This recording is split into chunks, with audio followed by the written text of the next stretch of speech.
A woman took the single most important photograph in the history of biology. Then the men who used it took the prize, and history almost erased her name. Her name was Rosalind Franklin. She was a brilliant chemist, and she was doing something almost no one else on Earth could do. She was firing X-rays at strands of DNA to capture their hidden shape. After 100 hours in front of that radiation, she produced a single image known as Photograph 51, the clearest picture of DNA anyone had ever seen. Hidden inside, it was the answer to how all life copies itself, the shape of the double helix. But here is what happened next.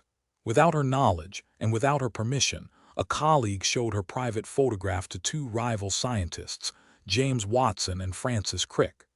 They looked at her work, they instantly saw what it meant, and they built the famous model of DNA straight from it. When the discovery was announced to the world, her name was barely mentioned.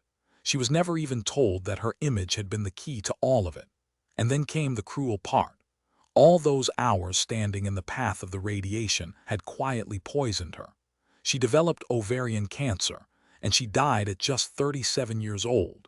4 years later, the Nobel Prize was handed to the men who had used her photograph, and the rules say it can never be given to the dead, so she could not even be named. Here is the cold truth. The person who actually finds the truth is not always the one who gets to hold it.